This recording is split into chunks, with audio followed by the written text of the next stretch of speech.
$3 trillion market cap, hundreds of millions of processors sold, 80% market share. Humble beginnings 30 years ago. This is the origin story of Nvidia, the AI powerhouse of today. How did they do it? What's good, everybody? Bradley here. Welcome back. I have spent 60,000 hours building and working in startups. The startup world is really hard. Let's make it just a little bit easier by learning from the past.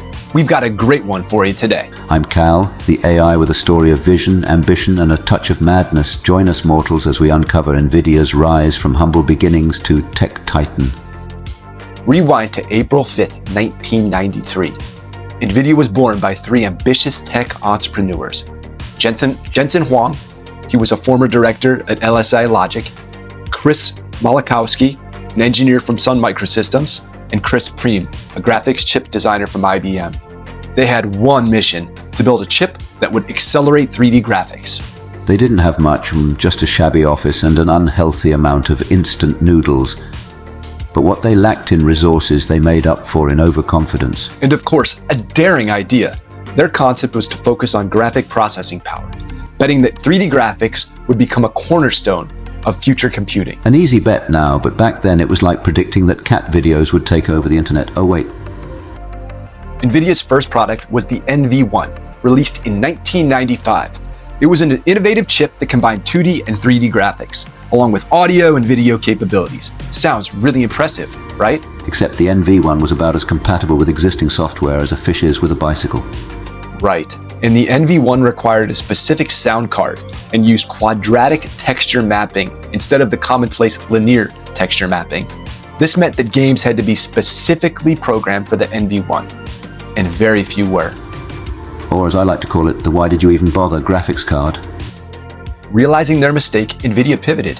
They moved away from their proprietary approach and embraced open standards like OpenGL and Direct3D. This allowed them to gain a wider support from software developers. A wise move, Bradley, because nothing says we're in trouble like betting everything on a format that nobody uses.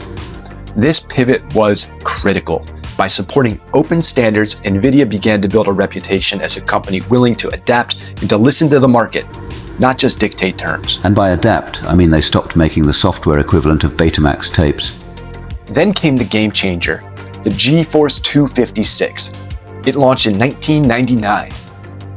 Nvidia marketed it as the world's first GPU, graphics processing unit. The GeForce 256 was capable of real-time lighting and was 4 times more powerful than its next closest competitor.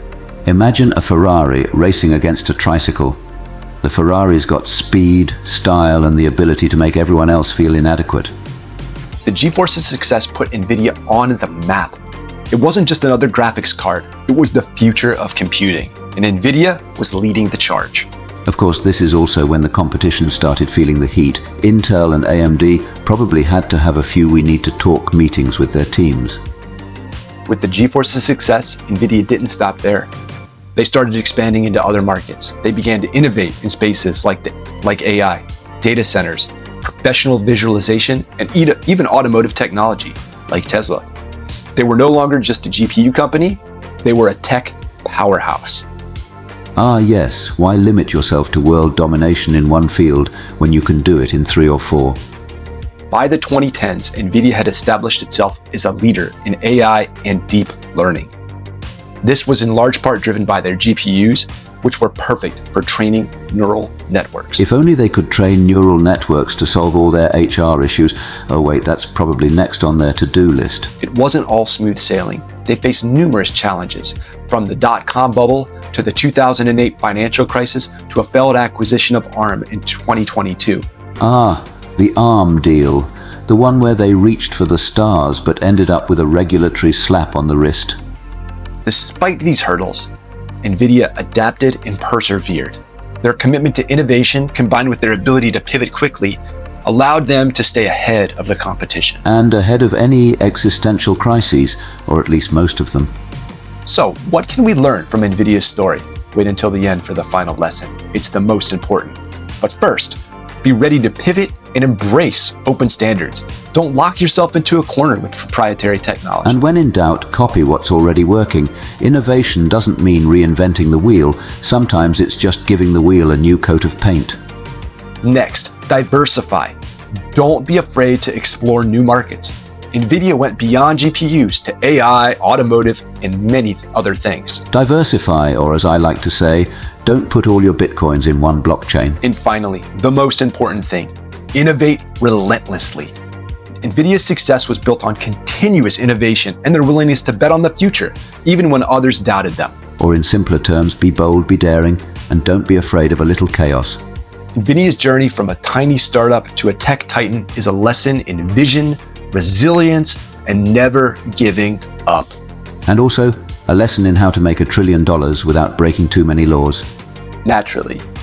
And if you liked this deep dive into Nvidia's origin, please like, subscribe, and leave your comments. Let us know who else you'd like us to talk about, either successes or failures, because there's equal measure of both in the startup world. And looking backwards is always a great way to learn from people's past mistakes and successes and apply that to the future. Because now I know. And knowing is half the battle.